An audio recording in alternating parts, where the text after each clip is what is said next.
아직 오늘부터 어버이 주간에 들어간다며요. 어버이날, 가정의 달 연휴에 들어간다며요. 그래도 다들 오셨네요. 자, 누가복음 14장 보십니다.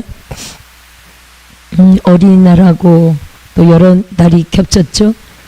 그래서 아마 휴가로 휴가이신 분들이 계신 것 같아요. 자, 14장 수종병 든 사람을 고치시다 라는 내용이네요.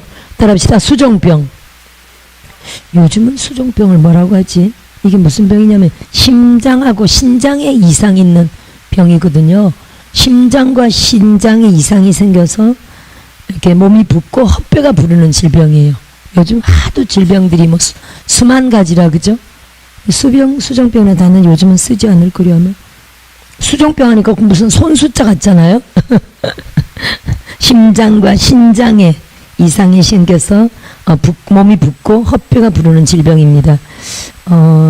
보니까 수종병 하니까 여기는 실제로 환자를 치료한 내용인데 지금 저는 수종병을 보자마자 우리 한국교회를 보는 것 같습니다. 대한민국을 보는 것 같아요. 따라합시다. 헛배가 불렀다. 심장도 붓고 신장도 붓고 헛배가 부르고 지금 띵띵 몸이 부은 상태인데 한국교회 지금 위기입니다. 대한민국 위기입니다. 근데 위기는 어떻게 해서 생긴 걸까요? 따라합시다. 하나님을 거역했다. 하나님을 반역했다. 하나님보다 앞서갔다. 아니면 또 하나님 앞에 뒤처져 가는 것도 교만입니다. 교만이다. 오만이다. 한국교회 교만입니다.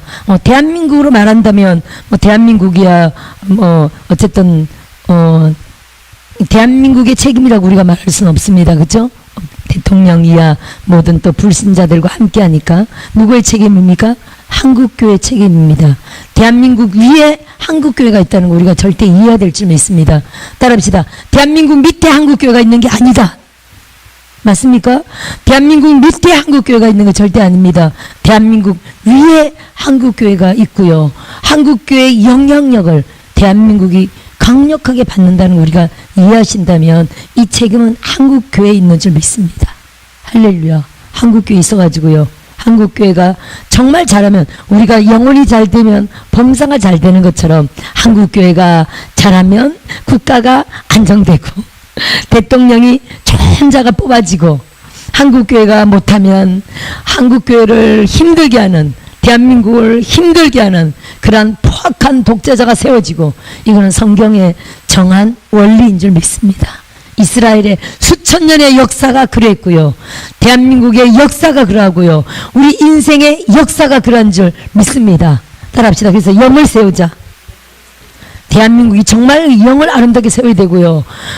영혼을 성공시키는 대한민국, 영혼을 성경시키는 우리 가정, 영적으로 바로 세워지는 우리 개개인들이 된다면 할렐루야. 내 영이 잘 되면 내 개인이 잘 되고 가정의 리더가 영이 잘 되면 가정이 잘 되고요. 국가적으로 한국교회가 리더입니다. 그렇죠? 이 보이지 않는 영육간의 리더는 한국교회입니다. 한국교회가 아무런 영향을 안 하는 것 같아도 정말 대한민국을 이끌고 하는 이는 한국교회라는 거 우리가 절대 이해될 줄 믿습니다. 한국교회 예배와 기도로 말미암아 대한민국은 이끌려가는 거예요. 사실은. 할렐루야. 근데 대한민국에 질질질 이끌려가는 한국교회라면 절대로 안 되겠죠. 할렐루야. 대한민국의 비를 맞추고 정치적인 어떤 비를 맞추고 이런 한국교회라면 될까요? 안 될까요? 안 됩니다. 진리를 오직 앞장 세우고 대한민국을 오직 하나님의 참 진리로 이끄는 그러한 한국교회가 되어야 할 줄 믿습니다. 그럴 때 우리 하나님 마음을 시원케 하고 우리 하나님을 보시기에 아름답도록 지금 대한민국이 엉망진창이지만 하나님이 하나하나 다 엉망진창인 모든 것들을 일사천리로 해결해 주시고 실하노라기에 우리 진리를 압니다. 만사가 다 엉겨 있을지라도 실하노라기 제대로 뽑으면 어떻게 됩니까? 전부 다 풀려나죠. 아멘. 그러듯이 하나님은 한 번에도 다 풀어 헤칠 수 있는 줄 믿습니다. 아멘. 이번 6.3 대선에 하나님의 놀라운 기적과 하나님의 놀라운 역사를 우리가 강력하게 기도해야 될 줄 믿습니다. 자, 수정병 든 사람을 고치시다라는 내용이네요. 한번 읽어봅시다. 14장 1절 시작. 안식일에 예수께서 한 바리새인 지도자의 집에 떡 잡수시러 들어가시니 그들이 엿보고 있더라. 주의 앞에 수정병 든 사람이 있는지라. 예수께서 대답하여 율법 교사들과 바리새인들에게 이르시되 안식일에 병 고쳐주는 것이 합당하냐 아니하냐. 그들이 잠잠하거늘 예수께서 그 사람을 데려다가 고쳐 보내시고 또 그들에게 이르시되 너희 중에 누가 그 아들이나 소가 우물에 빠졌으면 안식일이라도 곧 끌어내지 않겠느냐 하시니 그들이 이에 대하여 대답하지 못하니라. 자, 율법에 관한 얘기네요. 안식일에 병 고쳐주는 게 합당하냐, 지금 율법을 말하는 겁니다. 그러면서 5절에 누가 그 아들이나 소가 우물에 빠졌으면 안식일이라도 끌어내지 않겠느냐. 자, 안식일 법이 당시에 약 엄청 많은데 하여튼 약 99개 조항 엄청 많죠. 안식일 하나에 대해서만도 그렇게 많은 조항이 있었습니다. 근데 그 중에 하나가 뭐냐면요, 안식일에 만일 사람이 구덩이에 빠졌을 때는 어떻게 해야 될까요? 안식일에 만일 사람이 구덩이 빠져 위태로우면 당연히 구해야 되죠. 구해도 된다, 이런 법이 있었다는 거 말 됩니까 여러분? 그게 법입니까? 그건 당연한 거지. 안식일에 사람이 구덩이에 빠졌으면 구해도 된다, 이게 무슨 뭐 말입니까? 당연하지. 그걸 무슨 법으로 만듭니까? 안식일에 사람이 구덩이에 빠지면 안식일에 뭐든 언제든지 그건 구해야죠. 근데 안식, 왜 이걸 얘기하냐면 들어보세요. 그 다음 얘기를 하려고 그러는 거예요. 안식일에 사람이 구덩이에 빠지면 구해도 된다.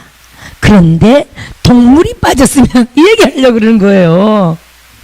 동물이 빠졌으면 뭐라고요?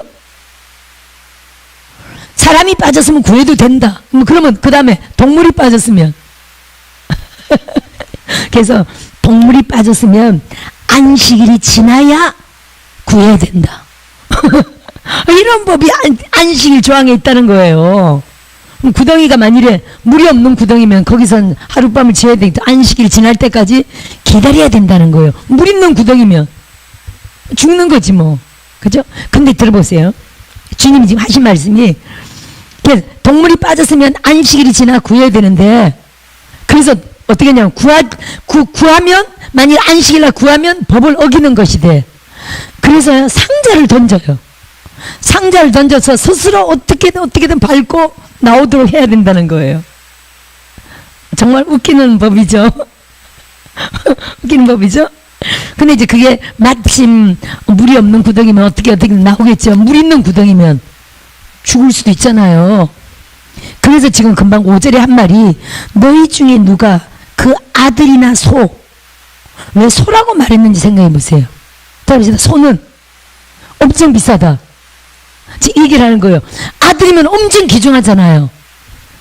아들이 만일 우물에 빠졌으면, 아까 구덩이는 하루 지나서 건져도 안 죽을 수도 있지만 우물에 빠졌다면 아들이면 당연히 건지거니와 너무 중요하니까, 그죠?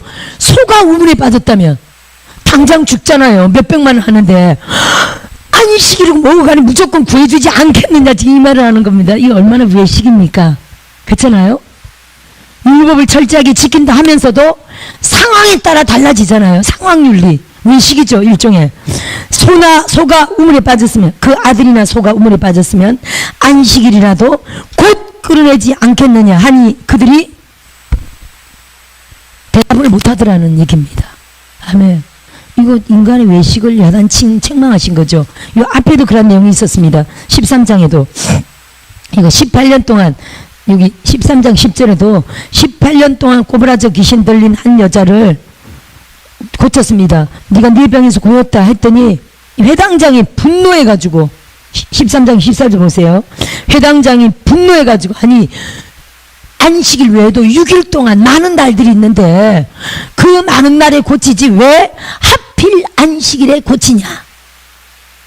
이해되십니까? 왜냐하면 18년 동안 꼬부라졌으니까 오늘 꼭 안 고쳐도 내일, 예를 들어 다른 날 고쳐도 되지 않겠느냐 말이죠. 이 말이 맞다 안 맞다? 아니, 맞기는 맞죠. 아픈 사람인데 꼭 오늘 안 고쳐도 된다 안 된다? 이거 말로는 맞잖아요. 논리는. 지금 당장 뭐 물에 빠져 죽는 것도 아니고, 그죠? 물에 빠져 죽는 아들이나 손을 곧 끌어내는데 18년 동안 꼬부라져 있었는데 하고 많은 날들이 있는데 왜 꼭 안식일 날 고쳐서 법을 어기느냐? 많은 사람들이 열받게 하느냐 이거거든요. 이것도 외식 아닙니까? 주님이 이렇게 외식하는 자들아, 너희가 각각 안식일에 자기네 소나 나귀를 외양간에서 끌어내어 이끌고 와서 물을 먹이지 아니하느냐? 아, 소가 목 타가지고 나귀가 목 타면 끌어내가지고 물을 먹이지 않느냐? 그러면 그 안식일로 하지 말고 다른 날 물 먹이지. 곧 죽는 거 아닌데 그거는. 이런 말씀하시는 거죠. 그러면 18년 동안 사단에게 매인받은 이 아브라함의 딸을 안식일에 이 매임에서 푸는 것이 합당하지 아니하냐? 주님이 이렇게 이 논리로 승리하신 내용인데 14장으로 넘어가 볼게요. 그래서 수종병 들어서 지금 당장 이 사람은 온몸이 띵띵 붓고 배가 붓고, 그죠? 심장과 신장에 이상이 생겼고, 지금으로 말하면 신장 투석기 달아야 될 거야. 신장 투석을 일주일에 2번 안 하면 죽더라고요. 그 사람들 보니까. 엄청 위험한 병이죠. 이 병도 몸이 지금 띵띵 부었는데 굉장한, 지금으로 말하면 엄청난 병일 수도 있습니다. 그죠? 이런 병인데 지금 이 사람의 병은 심각하다는 거예요. 우물에 빠진 아들이나 소처럼 굉장히 몸이 띵띵띵띵 부어가지고 사실은 까딱하면 언제 죽을지도 모르는 위급한 상황이라는 거예요. 곧 우물에서 건지지 않겠느냐라는 비유로 지금 여기서 주님이 마무리하신 내용을 봅니다. 따라합시다. 안식일이라도. 아니, 이들은 지금 뭐에 초점을 맞춥니까? 안식일을 지키느냐 안 지키느냐, 그거에만 초점을 맞추죠. 형식주의, 외식주의. 지금 주님이 그걸 지금 야단치는 거죠.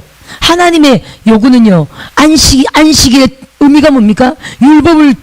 율법을 주님이 우리에게 명령하신 의미가 뭡니까? 아니, 주님이 인자는 안식일의 주인이니라 라고 하셨고요. 안식일 안에서 주님과 함께 쉼을 말씀하시죠. 안식이라는 의미 자체가 안식을 의미를 갖고 있잖아요. 그죠? 안식일 날 주님과 함께 안식하는 거, 주님과 함께 쉼을 얘기하고 있죠. 그럼 우리의 질병은요, 우리에게 쉼을 줍니까? 절대로 안 줍니다. 주님이 생각하는 안식의 개념은요, 모든 병을 싹 치료하는 게 사실 안식이에요. 따라합시다. 모든 병을, 모든 문제를 해결해야 안식이 있죠. 우리에게 주님이 생각하는 안식의 개념은 그거인 거예요. 근데 이들의 안식의 개념은요, 안식일을 지키느냐 안 지키느냐. 얼마나 외식입니까 인간이. 하나님은 안식일의 개념을 안식에 초점을 맞추죠. 즉 하나님 사랑, 사람 사랑에 초점을 맞추고 있는 겁니다. 사람이 편안해야 되겠죠. 우리를 보고 하나님도 편안해야 되겠죠. 우리가 좋아해가지고 하나님도 우리 보고 마음이 좋아야 되겠죠. 할렐루야.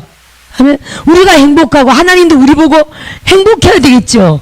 그게 하나님이 원하시는 참 안식인데, 이들은 하나님의 사랑, 행복, 안식, 강건 이런 데 초점을 맞추지 않고 하나님의 뜻에 초점을 맞추지 않고 안식일을, 이 율법을 지키느냐 안 지키느냐, 그게 자꾸 초점을 맞춘다는 겁니다. 아멘. 우리가 주님의 진정한 의미를 알아야 할 줄 믿습니다. 할렐루야. 이 수종병은 지금 제가 대한민국을 예로 들었지만 한국교회 헛배 부른 거, 또 우리 인간의 모든 고쳐야 할 모든 질병에 적용이 됩니다. 많은 실제로 우리가 이제 안식일 이꼬로 우리 지금은요, 주일 성수로 개념을 따진다면, 따라합시다. 주일 성수다. 그렇지 않습니까, 여러분? 왜냐하면 예수님은 인자는 안식일의 주인이라 하셨고 내가 다 이루었다 그랬잖아요. 주님은 주님 자체가 안식일인 거예요. 따라합시다. 주님 안에 안식일이 있다. 안식일을 다 이루셨죠. 그 주님이 죽어 부활하신 날을 우리는 주일로 지킵니다. 그래서 우리가 주님이 죽어 부활하신, 주님이 율법을 다 이루신 그 주님 안에서 우리가 주일을 성수하는 거는요, 우리 또한 뭘 지킨 겁니까? 안식일을 지킨 거예요. 따라합시다. 주님 안에 안식일이 있다. 우리가 주님 안에 안식한다라는 개념이 정답입니다. 지금 뭐 제7일 안식일은 계속적으로 안식일과 주일이 싸우고 있습니다만은 싸울 필요 있다고요, 없다고요? 싸울 필요가 없습니다. 아멘. 주님은 안식일을 다 품으셨어요. 그렇게 이해하시길 주의 이름으로 축원드립니다. 우리가 주일을 지킨다면 안식일을 이미 다 지키고 있는 거예요. 이미 다 지키신 주님 안에 있는 거예요. 우리가 지키는 게 아니라 따라합시다. 주님이 이미 안식일을 지키셨다. 안식일의 주인이시라니까요. 아멘. 그래서 안식일을 주장하는 제7 안식일 교회에 속으면 안 됩니다. 이미 우리는 안식일을 다 지켰다. 그 주님 안에 있다. 이렇게 이해하시면 되겠습니다. 자, 7절부터 한번 볼까요? 끝자리에 앉으라 라는 제목이네요. 청함을 받은 사람들이 높은 자리 택함을 보시고 그들에게 비유로 말씀하여 이르시되 내가 누구에게나 혼인잔치에 청함을 받았을 때 높은 자리에 앉지 말라. 그렇지 않으면 너보다 더 높은 사람이 청함을 받은 경우에 너와 너를 청한 자가 와서 너더러 이 사람에게 자리를 내주라 하리니 그때 내가 부끄러워 끝자리로 가게 되리라. 청함을 받았을 때 차라리 가서 끝자리에 앉으라. 그러면 너를 청한 자가 와서 너더러 보시어 올라 앉으라 하리니 그때야 함께 앉은 모든 사람 앞에서 영광이 있으리라. 무릇 자기를 높이는 자는 낮아지고 자기를 낮추는 자는 높아지리라. 아멘. 우리는 지금 뭐 자리 싸움도 안 하고 아무데나 앉습니다. 나는 그때는요 이 자리가 굉장히 중요해가지고 높은 자리 낮은 자리 뭐 이런 게 정해져 있었습니다. 함부로 앉지도 못하고요. 그래서 자리에 벌써 앉은 걸 딱 보면 주인에게 얼마나 존귀한 자인지 아니면 하찮은 자인지 이게 벌써 자리로서 딱 정해졌다는 거예요. 우리는요 지금 그런 게 없습니다. 그죠? 알아서들 앉고 아무데나 앉고 그죠? 이렇게 지금은 뭐 높은 사람 낮은 사람이 있습니까? 그런 게 없죠. 양반 상놈 시대도 아니고 다 똑같습니다만 옛날에는 이런 게 참 많이 귀천이 많이 분리되어 있었죠. 구분되어 있었죠. 그래서 좀 이런 것이 있었습니다만은 뭐라고요? 너희는 자기를 낮추라는 거예요.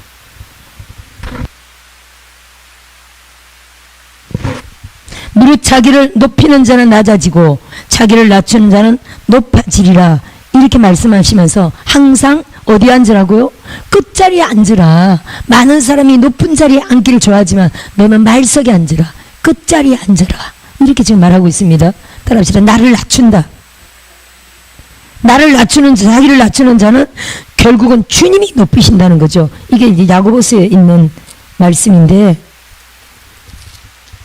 야고보서에서 본 것 같으죠? 야고보서 4장에 있는 말씀이죠.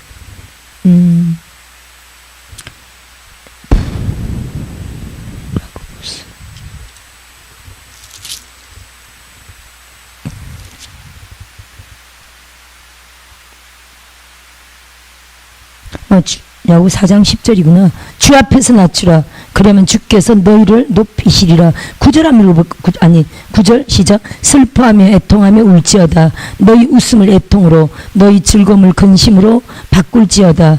주 앞에서 낮추라. 그러면 주께서 너희를 높이시리라. 슬퍼하며 애통하며 울지어다. 일부러 이렇게 우려한 뜻은 아닙니다. 그죠? 너희가 문제가 있을 때, 고난이 있을 때, 회개해야 될 때, 정말 우리가 마음을 깨뜨려 하나님 앞에 기도해야 할 때 슬퍼하며 애통하며 울라는 거예요. 그리고 깔깔거리던 웃음을 정말 애통으로, 정말 하나님 앞에 정말 예를 들어 국가적으로 말한다면 우리의 즐거움이 아니라 국가를 근심하는 영으로 하나님 앞에 이렇게 기도를 올리라는 거예요. 이렇게 한국교회가 낮춰서 지금 하나님이 한국교회 거만을 깨뜨린 거 아닙니까? 한국교회 교만을 깨뜨린 거 아닙니까? 다 된 줄 알고 특히 더 많은 큰 교회들이 그렇죠? 그래서 계속 유튜브에 나오는 게 뭡니까? 그 어떤 선지자가 계속 그렇게 강조하대요. 성전 건축한 천 교회가 아스팔트로 나와야 된다. 회개해야 하나님이 살려주신다는 말씀을 계속 하시대요.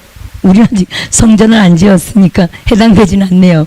나는 정말 영향력 있죠. 큰 교회로 말한다면 영향력을 말하는 겁니다. 한국교회에 영향력을 끼치는 큰 교회, 정말 눈에 보이는 큰 성전 지은 이런 천 교회들이 아스팔트로 길로 나와서 하나님 앞에 회개하며 낮추면 나를 살려달라고 위하여 기도해야 된다는 말씀 아닙니까?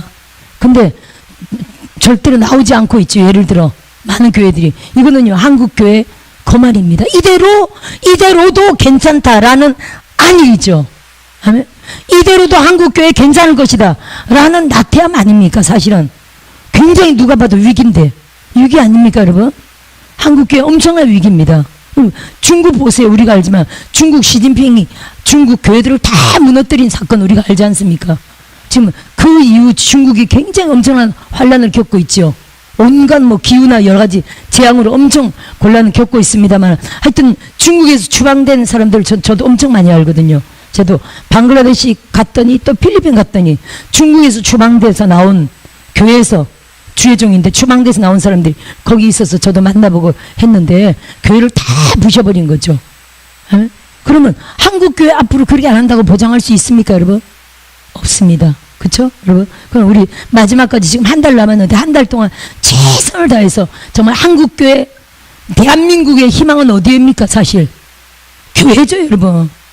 교회가 교만을 버리고 거만을 버리고, 솔직히 조그만 교회들은 거만할 것도 없고 교만할 것도 없어요. 솔직히 죽자 사자 기도하는 것밖에 몰라요. 개척교회는 재정이 어려웠어도 기도하고, 성도가 없었어도 기도하고, 능력이 없었어도 기도하고, 죽자 사자 기도하는 것밖에 모릅니다. 근데 배부른 교회들이 사실은, 물론 우리 모두 다 회개하지만 특히 성전 지은 큰 교회가 나와야 된다는 그 말이 무슨 말입니까? 배부르다, 부자다, 성도 많다, 걱정 없다, 재정 걱정 없다, 능력 있다 라고 하는 부자인 교회들의 나태와 안위를, 교만과 교만을 하나님이 깨뜨린 사건이 사실 8대 0이잖아요. 근데 이걸 심각성을 자각해야 되는데 자각 못하고 지금 계속 지금 이렇게 뻗치는 거 아닙니까? 이래도 뭐 괜찮다, 정권이 바뀌어도 괜찮다, 나라가 어떻게 돼도 괜찮다, 뭐 우리 교회를 어떻게 하겠느냐, 이런 아니라 뭐 있지 않습니까? 그냥 정권 따라가면 된다, 이런 영이잖아요. 할렐루야. 나라가 정권이 어떻게 바뀌든 그냥 그 정권 앞에서 잘해서 유지하면 된다, 아마 이렇게 아니란 영으로 생각하고 있는지, 착각도 보통 착각이 아닙니다 여러분. 할렐루야. 사탄이 어떤 영인데요? 우리 정신 바짝 차리고 정말 한국교회가 완전 깨어나도록 이 마지막에 결사각오로 우리가 기도해야 될 줄 믿습니다. 따라합시다. 죽으면 죽으리라. 한국교회를 깨우는데 우리가 기도해야 될 줄 믿습니다. 할렐루야. 그것이 우리의 정말 과제고 관건인 줄 믿습니다. 그래서 한국교회가 주 앞에서 낮추어서 정말 회개하며 슬퍼하며 근심으로 하나님 앞에 울며 불며 기도할 때 하나님이 대한민국을 살리시는 놀라운 역사를 보게 될 줄 믿습니다. 할렐루야. 한국교회가 연합하면요, 연합 이꼬르 남북 통일이에요. 이건 하나님이 남북 복음 통일한다는 약속을 오래전부터 하셨는데 조건이 있습니다. 한국교회가 연합할 때. 따라합시다. 한국교회가 연합할 때. 이 분리의 영이죠. 남북을 분리시킨 분리의 영이 지금 전 세계 남북 분리된 나라는 지금 대한민국 하나뿐이잖아요. 그렇죠? 이 분열의 영이 좌우 분리됐죠. 심각하죠. 동서 분열돼 있죠. 할렐루야. 대한민국이 분열의 영이 심각합니다. 아니 교회 안에서도 예를 들어 나라 살리는 뭐 우파라 하면서도 솔직히 좌파는 얼마나 하나 돼 있는지 몰라요. 좌파는 딱 한 명이에요. 근데 우파는 얼마나 많은 사람이 나오는지 몰라요. 이것조차도 분열인데, 물론 자유라 그럴 겁니다. 자유민주주의라 누가 무슨 나온다고 때려 죽이지 않으니까. 근데 공산권은 잘못 나오면 뭐 그날 없는 거죠. 그러니까 이런 차이인데, 하여튼 여러분 이 정말 나를 버리고 대한민국 살리기 위하여 온전히 연합하고 하나 되는 영으로 세워져야 대한민국이 살 줄 믿습니다. 할렐루야. 대한민국 안에서 이 영입니다. 분열의 영이 떠나갈지어다. 제가 오늘 구산동에서 살겠잖아요. 오늘 갑자기 설교 끝나고 우리가 모여서 이렇게 합심 기도하는데, 오늘 갑자기 그 가정 안에 들어있는, 가정 안에 그 이제 영을 물어보게 됐어요. 그랬더니 심각하게 가정 안에 다들 이렇게 사상이 맞는 게 아니더라고요. 다들 뭐 이렇게 좌파 우파가 다 나뉘어져 있어가지고 가정들이 전부 다 심각한 거예요. 다 뭐 남편이나 뭐 이런 사람들이 다 다른 거예요. 그러니까 대화가 안 되는 거야. 뭐 한 집은 아유 딸하고 말 안 해요. 달라가지고 또 남편하고 그걸 아예 대화를 못 하는 거야. 또 이게 다 다른 거예요. 그래서 하여튼 그게 이걸 생각이 다르다, 가치관이 다르다 이렇게 보면 곤란합니다. 따라합시다. 영이다. 영이에요, 여러분. 이들이 예를 들어 좌파라 하지만 좌파에 깊숙하게 들어가면 무슨 영입니까? 공산주의, 주사파, 사회주의, 김일성 주체사상 영이에요. 이들은 모르고 그냥 민주당, 좌파 이렇게 따라가지만 우리가 그 뿌리가 뭡니까? 공산주의잖아요. 공산주의 심각성을 모르고 지금 쫓아나는 거거든요. 물론 거기 빠져가지고 주사파에 빠진 그런 악한 주사파들, 간첩들도 있지만 대부분 일반 백성들은요 모르고 그냥 좌파 하면서 따라가는 거예요. 이름이 좋잖아요. 민주당 얼마나 좋아요. 그러니까 쫓아가는 거죠.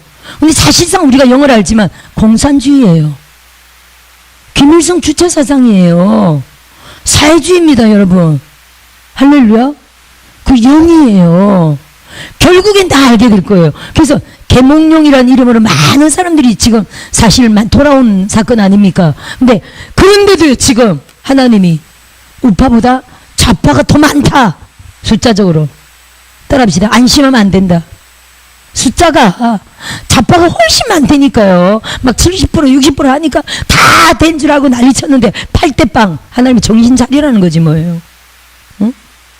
시민들이 막 일어나고 하니까 이제 다 이겼다고 난리 쳤지만 하나님이 아니라는 거예요. 뼛속까지 장악하고 있는 이 간첩들, 그들의 장악성을 이들이 몰랐던 거죠. 8대빵이 뭡니까? 말 됩니까, 여러분? 할렐루야. 이게 여러분, 따라합시다. 우파보다 좌파가 훨씬 많다. 백성들이, 무지한 백성들이 몰라서 그래요. 무지한 백성들은 공산주의에 덮이지 않았어도 몰라가지고 그냥 맨날 텔레비만 보고 뉴스 안 보니까 쫓아간다니까요. 할렐루야. 하지만 사실은 깊이 들어가면 무슨 영이라고요? 공산주의요. 김일성 주체사상. 사회주의라니까요. 이게 무서운 사탄 루시퍼입니다, 여러분. 할렐루야. 우리가 이것과의 싸움이에요. 그래서 오늘 이게 뺑 둘러앉아서 아니 가정마다 다 그래. 가정마다 다 이거야. 그래서 이거 영이다. 이 영을 각 가정마다 쫓자 하면서 손잡고 막 이 영을 쫓았어요. 깜짝 놀랐어요. 쫓는데요 어마무시하게 나가는 거예요. 어마무시하게 영이 빠져나가더라고요. 물론 그걸로 다 된 게 아니에요. 이 영이 엄청나죠. 계속해서만 뽑아져 나와야 될 겁니다. 어마무시하게 이 영이 나가더라니까요. 야, 그래서 오늘부터 가서 이렇게 지금까지는 그걸 집중적으로 기도 안 했다면 오늘 기도를 시작한 겁니다. 막 그 영을 이게 그냥 아이고 저 사람은 생각이 달라 대화가 안 통해 이걸로 끝내면 안 되고 영이라니까요. 영. 할렐루야. 영입니다. 제가 제 남편이 24년 동안 주사파였잖아요. 그래가지고 제가 이게 살면서도 잡바퀴가 있어. 아니 예를 들어 우리는 거의 TV를 보고 유튜브를 보잖아요. 근데 제 남편은 뉴스 매니아였어. 항상 뉴스를 보는 거야. 재미없는 뉴스를 항상 뉴스를 봐. 뉴스. 그러면 100% 텔레비에서 뉴스를 보면요 모든 사실은 방송이 거의 우리가 알지만 장악되어 있는데 그죠? 그걸 그대로 빨아들이죠. 에? 그래서 이렇게 대화를 해보면 좌파기가 있어. 옛날 거기서 하나님 안대로 돌아왔는데도 이분이 24년 동안 그 김문수 또 심상정 이런 분들하고 같이 일했던 분이었어요. 옛날에 아주 옛날이죠. 옛날인데 하나님이 이제 그 막판에 빠져나오기 직전 6개월 동안 하나님 역사하신 거 이분은요 하나님의 종으로 쓰려고 작전했던 거죠. 6개월 동안 계속 꿈에 한 남자가 나타나서 자기랑 계속 변론을 하는 거. 6개월 동안 변론을 하는 거. 근데 밤새도록 꿈에 변론하다가 새벽쯤에 자기가 진대요. 꿈 내용 안에서 변론하다가 이분도 말에는 하여튼 천재적이었어요. 기질이. 대화에 뭉승응을 했었어요. 근데 꼭 깨요. 6개월 동안 똑같은 걸 계속 깼대요. 근데 그게 이제 주사파와 관련된 그런 사상에 대한 변론이었어요. 그런데 6개월 동안 그 꿈을 딱 꾸고 나니까요 자기가 이제 주사파가 싫어지더래. 그 영이 빠진 거야. 싫어지더래. 그러면서 소련이 붕괴되고 그만 너무 충격을 받고 자기는 도망다니면서 전화기 끊고 이렇게 거기서 빠져나왔어요. 그런데도 제가 보니까요 잡바퀴가 있더라고요. 왜냐면 잡바퀴가 뭐냐면 계속 방송만을 보니까 예를 들어 저는 윤석열 편이고 예를 들어 이 사람이 이재명 편은 아니지만 윤석열을 계속 욕해. 뉴스를 계속 보니까 하여튼 그랬거든요.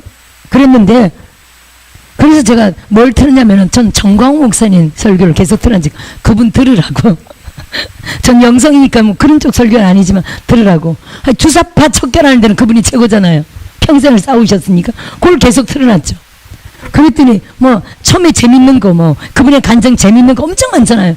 재밌고 웃고 이분이 이런 분이구나, 훌륭한 분이구나. 처음에 은혜 받게 하다가 점점 어느 날 가만히 보니까 의자에 앉아 있는데 눈물을 쭉쭉쭉 흘리고 울고 있더라고요. 그 은혜 받고 울고 있더라고. 그렇게 하면서 이게 그 기가, 주사파 기가 아직 남아있는 어떤 저쪽 기가 싹 빠지더라고요. 그래서 그때도 윤석열 대통령한테 선거 때인데 제가 이렇게 그 윤석열을 찍어야 된다. 저분밖에 찍을 사람이 없다. 그랬더니 자기 윤석열 안 찍을 거래. 응? 그럼 누구 찍냐? 이재명이 찍냐? 하여튼 윤석열이 안 찍을 거래. 이재명도 안 찍는데. 윤석열 안 찍으면 끝이야 하고 끌고 가가지고 윤석열 찍었거든요. 나오고 나서 뭐 찍었냐? 윤석열 찍었대. 아니 거짓말을 못하는 분이었어. 하여튼 저 때문에 어거지로 윤석열 하여튼 찍긴 찍었는데 그 다음부터는 또 생각이 또 많이 좋아졌죠. 왜냐하면 하도 그 방송을 통해서 나쁘게 한 것들이 있어. 제가 유튜브로 많이 또 좋은 것들을 보여줬죠. 하여튼 그분도 그 영이 빠져나가는 게 그게 쉽지 않은 거더라고요. 근데 이게 우리 생각이 갇혀 있는 것도 있고 계속 그걸 들으면서 우리 가치관에 약간 변화가 생긴 것도 있지만 따라합시다. 영이다. 그 말씀 들으면서 은혜 받으니까 영이 빠지더라니까요. 따라합시다. 영이다. 영을 쫓아야 된다. 여러분 대한민국 안에서 마찬가지라는 뜻이에요. 이 영을 우리가 척결해야 됩니다. 할렐루야. 사탄, 루시퍼, 이 공산주의 이 영을 대한민국에서 몰아내야 됩니다. 가정 안에서도 몰아내야 돼요. 한국교회 안에서도 몰아내야 됩니다. 할렐루야. 그래서 제가 자주 강조하는 바가 뭡니까? 따라해봅시다. 무찌르자. 무찌르자. 공산당. 때려잡자. 김일성. 아니 지금 우리가 지금 김정은실이지만 이 김일성 주체 사상이잖아요. 할렐루야. 무찌르자 공산당. 때려잡자 김일성이에요. 지금 공산당이라고 누가 얘기합니까? 그죠? 뭐 사회주의, 주사파 이렇게 얘기하지만 사실은요 공산당, 김일성 주체사상, 사회주의 똑같은 말이에요. 아멘. 뿌리 뽑아야 됩니다. 이 영과 맞붙어 전쟁을 치러야 될 줄 믿습니다. 가정마다 이걸 뽑아내야 돼요. 저 오늘 깜짝 놀랐어요. 막 기도하는데 갑자기 기도하는 중에 이 냄새가 영들이 나가는 냄새 저 알잖아요. 본격적으로 영들이 빠져나오는데 영들이 엄청난 더러운 냄새를 내면서 확 빠져나오는 거예요. 깜짝 놀랐어요. 뽑아냅시다. 할렐루야. 대한민국에서도 이 영들을 계속 뽑아내고 가정에서도 뽑아내고 교회에서도 뽑아내고 할렐루야. 우리 개개인 안에서도 뽑아내고 나도 알게 모르게 들어있었던 어떤 영들이 있을 수 있습니다. 뽑아내야 됩니다. 아멘.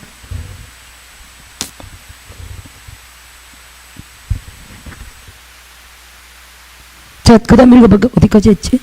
12절 읽어볼까요? 또 자기를 청한 자에게 이르시되 내가 점심이나 저녁이나 베풀거든 벗이나 형제나 친척이나 부한 이웃을 청하지 말라. 두렵건대 그 사람들이 너를 도로 청하여 내게 가품이 될까 하노라. 잔치를 베풀거든 차라리 가난한 자들과 몸 불편한 자들과 저는 자들과 맹인들을 청하라.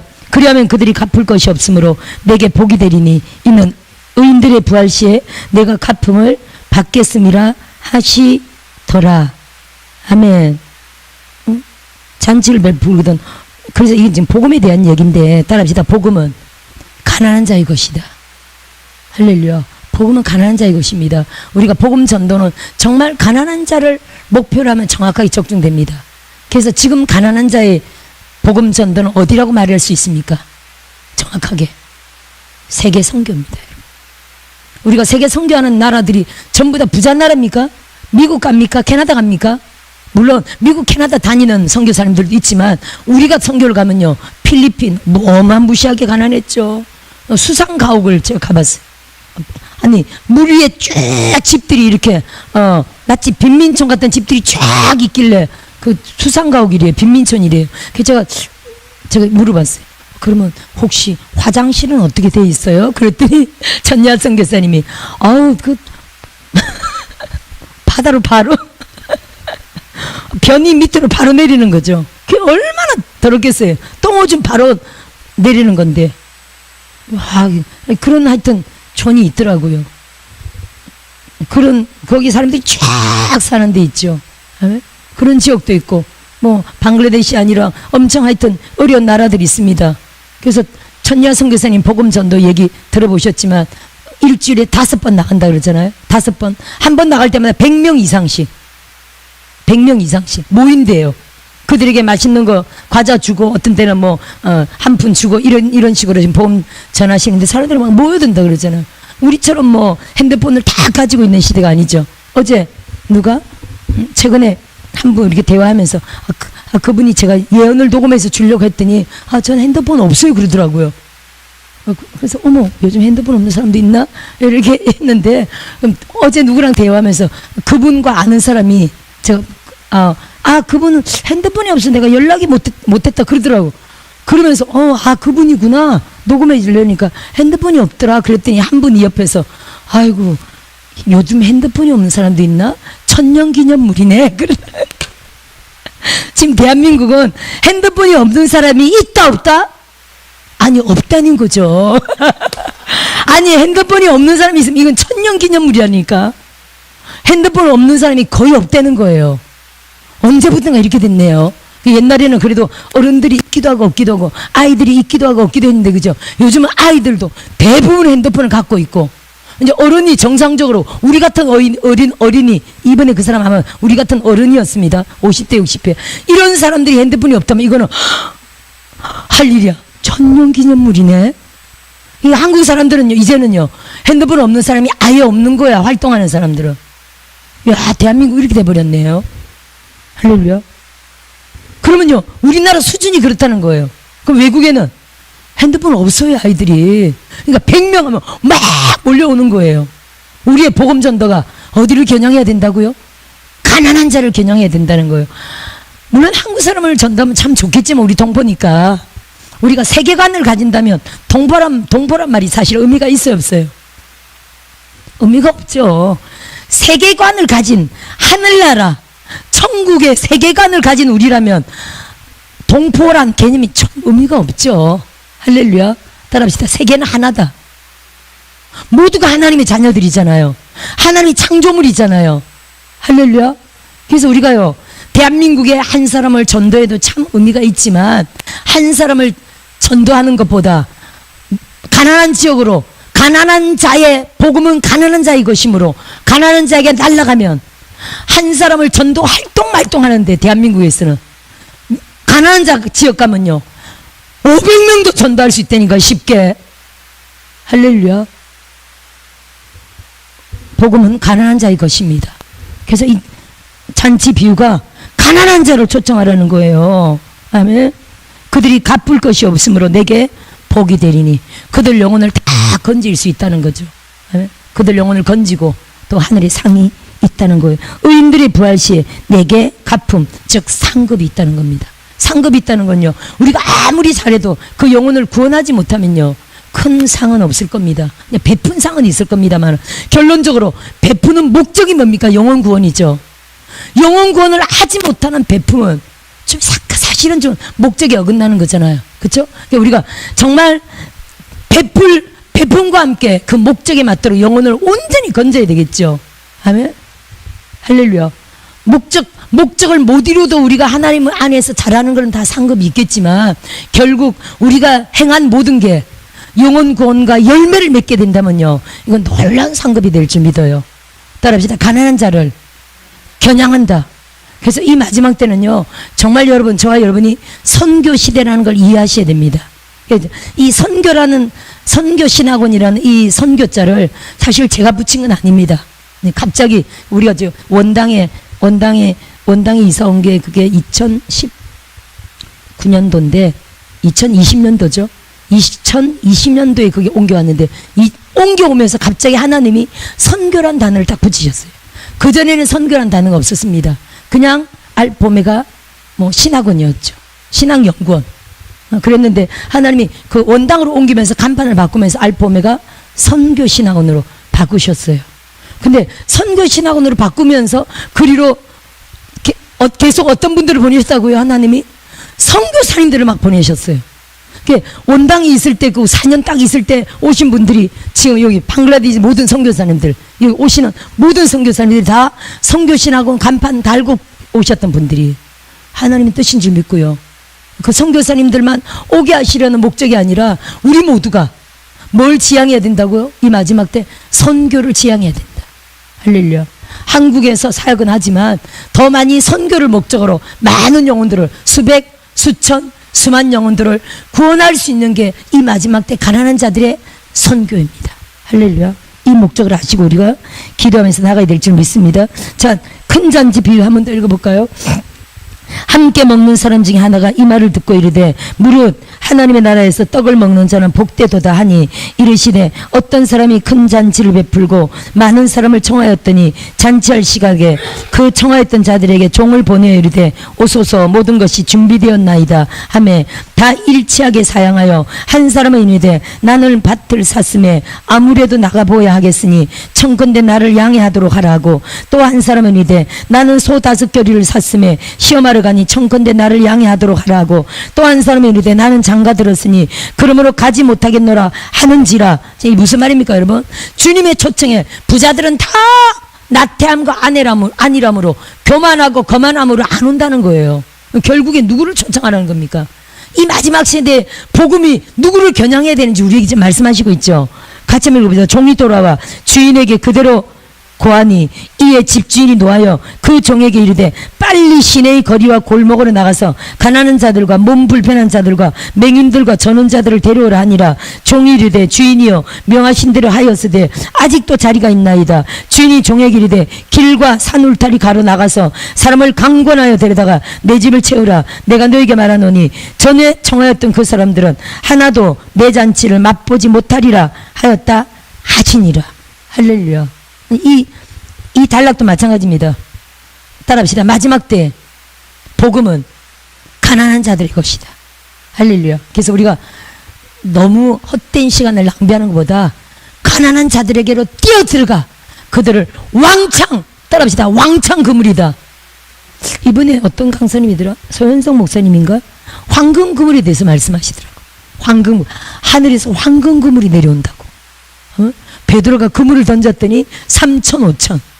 이 시대의 황금 그물은 뭘까요? 아니 예를 들어 한국에다 황금 그물을 펼쳤는데 황금 물고기가 2마리 들어왔어. 웃기잖아요.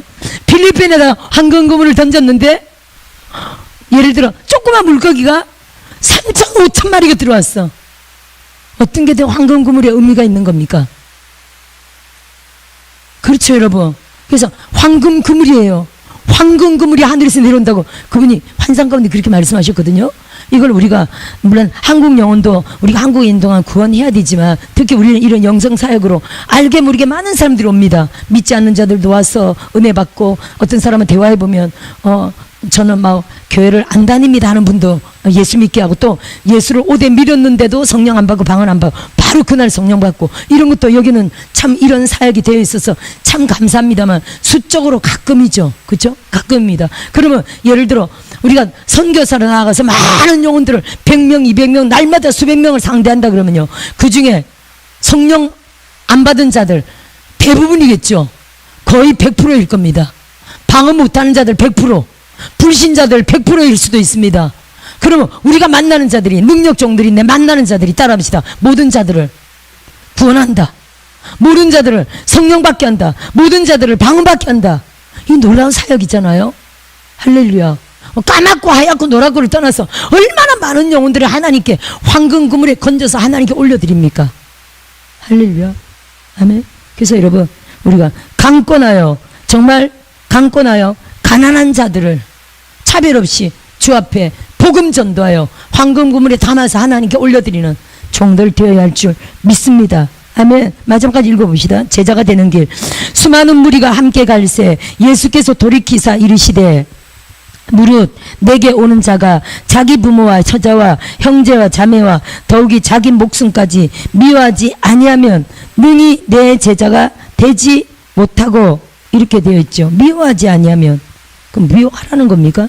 이런 뜻이 아니고요. 이게 헬라어로는 미세오 이렇게 되어 있어요. 미워하지 아니하면, 미워하지 아니하면, 이게 따라합시다. 미세오 이렇게 되어 있거든요. 헬라어로. 이게 무슨 말이냐면요, 자기 목숨까지 미워하지 않은, 덜 사랑한다는 뜻이에요. 따라합시다. 주님보다 덜 사랑한다. 미워하라는 뜻이 아니고 부모를 미워하면 안 되죠. 가족을 미워하면 안 되죠. 하지만 우선순위에서 하나님을 더 사랑하고 그 다음 순서로 가족을 사랑해야 된다라는 의미를 갖고 있어요. 미워하면 안 되고 덜 사랑해야 된다는 거예요. 아멘. 이해하시기 바랍니다. 하나님보다 더 사랑한다면 그건 다 우상이에요. 능히 내 제자가 되지 못하고, 27절에 누구든지 자기 십자가를 지고 나를 따르지 않는 자도 능히 내 제자가 되지 못하리라. 자기 십자가. 누구 십자가라고요? 내 십자가. 주님 십자가 아닙니다. 주님은 주님 십자가, 나는 내 십자가. 따라합시다. 나는 내 십자가다. 단지 십자가란 자체가 무슨 내용입니까, 여러분? 십자가란 자체가 희생입니다. 십자가란 자체가 영혼 구원을 뜻하죠. 인류 구속을 뜻했습니다. 그래서 내가 지는 내 십자가도요, 영혼 구원, 인류 구속, 희생의 의미를 갖고 있는 단지 내가 해야 할 일. 따라합시다. 단지 내가 해야 할 일. 아멘. 나는 나에게 주어진 과업이 있는 거예요. 내가 해야 할 몫이 있는 겁니다. 따라합시다. 내 가정은 내가 지켜야 되죠. 아멘. 내 가정에서는 내가 해야 할 일이 있어요. 아내로서, 남편으로서, 또 엄마로서, 아빠로서 내 가정에서 내가 해야 할 일이 있는 거예요. 그걸 떨쳐버린다면 자기 십자가를 팽개친 거하고 똑같죠. 가장이라면 재정의 의무가 있죠. 아내라면요, 또 살림의 의무가 있죠. 자녀와 그 남편에 대한 양육과 보필의 의무가 있죠. 이런 자기 십자가를 잘 감당해야 된다는 거예요. 목적이 뭐라고요? 인류 구원, 영혼 구원, 그리고 자기 희생, 섬김. 주님이 하신 것처럼 십자가 자체가 그런 것을 의미를 갖고 있죠. 그걸 하지 않으면 주님의 제자가 아니래요. 주님의 제자가 예수님 12 제자처럼 예수님만 맨날 따르면서 사역해야 되는 게 제자가 아니라, 성경에는요 얼마나 많은 여제자들이 있었습니까? 할렐루야. 따라합시다. 여제자들이 많았다. 그러면 그 여제자들은요 가정을 다 팽개치고 다녔습니까? 아니죠. 부모님도 섬기고 자녀도 섬기고 집안일도 다 하면서도 예수님을 따르는 그런 아름다운 일들을 행했습니다. 할렐루야. 남자든 여자든 우리에게 주어진 과업을 잘 이행하면서 주님을 따르는 그러한 제자의 길을 함께 가야 될 줄 믿습니다. 계속 읽어볼까요? 네 중에 누가 망대를 세우고자 할진대 자기의 가진 것이 준공하기까지에 족할런지 먼저 앉아 그 비용을 계산하지 아니하겠느냐. 그렇지 아니하여 그 기초만 쌓고 능히 이루지 못하면 보는 자가 다 비웃어 이르되 이 사람이 공사를 시작하고 능히 이루지 못하였다 하리라. 또 어떤 임금이 다른 임금과 싸우러 갈 때 먼저 앉아 1만 명으로서 저 2만 명을 거느리고 오는 자를 대적할 수 있을까 헤아리지 아니하겠느냐. 만일 못할 터이면 그가 아직 멀리 있을 때 사신을 보내어 화친을 청할지니라. 아멘. 이와 같이 보세요. 결론이 이와 같이 너희 중에 누구든지 자기의 모든 소유를 버리지 아니하면 능히 내 제자가 되지 못하리라. 지금 앞의 내용은 무슨 말입니까? 뭘 하고자 할 때 중간에서 중도에 하차하면 비웃음거리가 된다는 내용이죠. 뭘 시작했으면 끝까지 마쳐야 된다는 얘기를 하는 거 아닙니까? 그래서 제자들에게 만일 우리가 끝까지 주의 길을 가려면요, 33절에 뭐라고 말하고 있습니까? 우리의 많은 것들이 주의 길을 가는데 회방을 놔요. 주의 길을 가는데 방해를 해요. 사실 뭐가 방해를 합니까? 우리 육성이 방해를 하는 거죠. 육신의 소욕이 방해를 하는 거잖아요. 성령으로 하는 것을 못하도록 육신의 소욕이 방해를 하는 거죠. 그래서 33절에 뭐라고 합니까? 너희가 진짜로 주님이 원하시는 주의 제자의 길을 끝까지 완수하고자 하면 너희의 자기의 모든 소유를 버려야 한다. 할렐루야. 그렇다고 우리 집 재산을 다 버려야 한다는 뜻입니까? 재산을 교회에 다 가져바쳐야 된다는 뜻입니까? 실제로 이 말씀들을 옛날에 종들이 그렇게 이해하고요. 실제로 자기 재산들을 다 하나님께 바친 사람들이 있었어요. 실제로 있었습니다. 그렇게 해도 역사는 일어났을까요? 안 났을까요? 아니, 하나님 말씀은 살아있거든요. 실제로 이 말씀은 네 재산을 다 팔아서 하나님께 바치라는 이런 의미는 아닙니다. 이런 의미는 아닌데 실제로 이 말씀을 문자 그대로 받고 자기의 가진 재산을 다 바치고 동굴에 들어가서 수도로 하나님 앞에 종의 길을 간 사람들이 있었습니다. 네, 그렇게 해서도 하나님은 너무 이뻤을까요? 안 이뻤을까요? 어마무지하게 이뻤죠. 그렇게 받아들이는 사람은 거의 없습니다. 근데 진짜로 그렇게 받아들이고 역대로 그런 사람들이 몇몇 있었습니다. 근데 그런 사람들이 후가 어땠을까요? 진짜 능력 있는 하나님의 종의 길을 갔었어요. 아무것도 없이 진짜 동굴에 가서 다 기도하면서 하나님 이 말씀이 진짜 하나님의 명령인 줄 믿고 자기의 재산을 팔아서 싹 나눠주고 옷 한 벌만 입고 동굴로 들어가서 기도 생활을 하는데 하나님이 원군 각처에서 기도하는 사람들에게 알려줬어요. 내 종이 어디에서 기도 중이다. 먹을 것을 갖다 주라. 옷을 갖다 주라. 이불을 갖다 주라. 다 나중에 시간이 한 달, 두 달, 6개월, 1년 가니까 얼마나 능력이 나타나는지 자기에게 찾아오는 음식을 가져오고 돈을 가져오고 뭐 필요를 가져오는 모든 사람들에게 그들이 하나님을 사모하는 자들인데 문제가 있을까요? 없을까요? 기도의 제목들이 있을까요? 없을까요? 정확하게 그들의 제목들을 문제들을 찍어내서 해결해주는 능력으로 하나님이 역사하셨어요. 그만큼 예언과 투시와 환상으로 그냥 보면 보이는 거예요. 그냥 사람이 올라오면 보이는 거예요. 문제가 보이는 거예요. 정답이 보이는 거예요. 그렇게 해서 막 소문이 나서 사방팔방에서 사람들이 와서 하나님의 종의 사역을 했던 진짜 역대로 그런 분들이 있었습니다. 그러면 이 말씀은요, 우리 지금 재산을 다 갖다 바치라 이런 말씀보다는 따라합시다. 내 모든 소유를, 할렐루야, 내 안에 있는 모든 육성을, 나의 모든 것들을 우리가 내려놓음이라는 단어를, 내려놓음이라는 책이 있습니다. 또 더 내려놓음이라는 책도 또 나왔더라고요. 얼마나 더 내려놔야 되면 또 더 내려놓음. 따라합시다. 내려놓는다. 자기의 것을, 내 육신의 것을 다 내려놓습니다. 내 생각도, 내 계획도, 내 뜻도, 내 것도 없이 다 주님 겁니다. 다 내려놓습니다.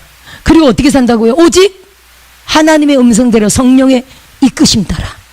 주님이 주라 그러면 주고 가라 그러면 가고 오직 주의 뜻대로 그렇게 사는 사람들이 있었을까요? 없었을까요? 있었습니다. 이 말씀은 여러 가지 각도로 각 사람에게, 어떤 사람은 다 바쳐라, 어떤 사람은 네 안에 있는 것들을 다 버려라, 할렐루야, 네 삶의 너의 계획을 모두 다 내려놔라, 여러 각도로 사람들에게 하나님 이 말씀은 적용되었고 그 말씀대로 따랐던 모든 사람들이 하나님이 원하시는 대로 멋지게 사용된 걸 볼 수 있습니다. 아멘. 그래서 여러분, 이게 시작했는데 끝까지 마무리 못하면 욕만 먹을 것이 아니냐. 네가 주의 길을 간다면 끝까지 가서 성공적인 제자로서 남으려면 어떻게 하라고요? 네 안에 있는 모든 소유를 버려야 된다. 네 거를 다 버려라. 따라합시다. 네 거를 다 버려라. 내 거를 다 버려야 된다. 뭐만 있어야 된다고요? 내 안에는 주님으로만 차 있어야 됩니다. 이게 정답이라는 거죠.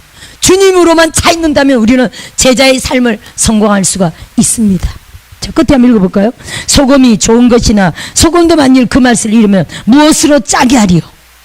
땅에도 고림에도 쓸데없어 내버리느니라. 들을 귀가 있는 자들은 들을 지어다. 할렐루야. 소금이 좋은 것이지만 소금도 만일 그 맛을 잃으면 무엇으로 짜게 하리요? 우리는 소금이 안 짜다는 거는 생각을 못합니다. 그죠? 우리 이 시대는 소금은 당연히 짜지, 소금이 안 짠 게 무슨 뜻이지? 근데 그 당시에는, 고대 근동이나 또 요 당시 복음실에는요, 소금이 안 짠 소금이 있었어요. 소금이 너무 이제 태화돼가지고 맛이 날라간 소금들이 있었다니까요. 이해되십니까? 이런 소금들이 있었어요. 우리는 지금 소금이 어떻습니까? 우리가 지금 보는 소금은, 시장에서 오는 소금은 염전에서 잘 관리해가지고 최상품으로 만들어서 우리 가정으로 들어오는 소금인데, 우리가 뭐 가끔 조금 약간 싱거운 소금도 있습니다. 그죠? 이해되시죠? 막 볶고 이렇게 소금이 약간, 최고급 소금은 약간 싱거워. 그렇더라고요. 그래서 어머, 어떻게 소금이 싱거울 수가 있지? 이것도 약간 우리가 지금 이해가 안 되는 차원이잖아요. 근데 실제로 우리는 지금 이런 소금만 보지만 그 옛날 시대는요, 소금이 약간 태화돼 가지고 오래되면 소금이요, 짠물이 빠지고 약간 태화된, 마치 이렇게 원래는 소금이었는데 만지면 짠물이 다 빠지고 소금이 아니야, 바스라져. 이런 게 있다는 거예요. 우리 이 시대는 이해가 안 되는데 그 당시는 이게 무슨 말인지 압니다. 지금 이 시대는 이게 무슨 말인지 안 짠 소금이 맛을 잃는다는 게 무슨 말인가. 근데 진짜로 소금이 맛을 잃은, 아무 필요도 없는, 그냥 쓰레기에 불과한, 흙 찌끄러기에 불과한 이런 소금들이 있었다는 거예요. 맛을 잃은 소금. 오래 바람에 오래 풍화작용에 의해서 태화돼 가지고 소금기가 날아간 소금이 있었다는 거예요. 아멘? 이해되십니까? 네. 소금이 아무리 좋은 것이로되 우리가 세상에서 소금이 되라 이랬는데 만일 맛을 잃으면 무슨 소용이 있겠느냐. 주님이 이렇게 말씀하시는 겁니다. 어떻게 해야 된다고요? 끝까지 제자의 길을 가야 됩니다. 제자의 길을 가는 방법이요, 네 거를 다 내려놓아라. 너의 소유를 다 버려라. 오직 주님으로만 채워라. 주님의 마음으로, 주님의 영으로, 아버지의 마음으로, 아버지의 정신으로, 복음의 열정으로, 말씀으로, 성령으로 채워라. 그러면 끝까지 제자의 길을 완수한다. 맛이 달아난 소금이 아니라 짠맛을 아주 맛있게 내는, 요즘은 짠맛도 소금도 얼마나 고급 소금이 있는지, 그죠? 엄청 비싼 소금이 있대요. 그러면서 소금을 먹으면서 어머 소금이 너무 맛있다 그러더라고요. 비싼 소금은. 맞습니까? 소금이 맛있다 그러잖아요. 소금이 맛있다 그러면서 또 이 소금을 먹으면 뭐 건강에 좋대. 그러면서 뭐 이렇게 한 통 해가지고 막 몇만 원씩 팔더라고요. 저도 하나 선물 받은 게 있는 것 같은데 그걸 뭐 이렇게 먹으래. 그러면 하루에 얼마씩 먹으면 굉장히 몸에 좋대. 이러지. 하여튼 최고급 소금 시대에 우리가 삽니다. 그러니까 우리는 지금 하나님이 세상에 소금이 되라 그랬는데 소금도 따라합시다. 소금도 나름이다. 지금 아니 맛을 잃은 그 시대적인 그런 소금도 있거니와 싱거운 소금도 있거니와 소금도 최상급의 고급 소금, 소금을 먹으면서 어머 소금이 달다 그러더라고. 아니 소금이 달대 먹어보면서. 그래요 안 그래요? 소금이 달대는 거예요. 짜면서도 뭐 단맛이 있다는 거겠죠. 이게 최상급의 소금입니다. 따라합시다. 최상급의 소금이 되자. 기왕의 세상의 소금이 되려면 최상급의 소금, 할렐루야, 빛을 발하는 최상급의 소금이 되어야 할 줄 믿습니다. 아멘. 주시면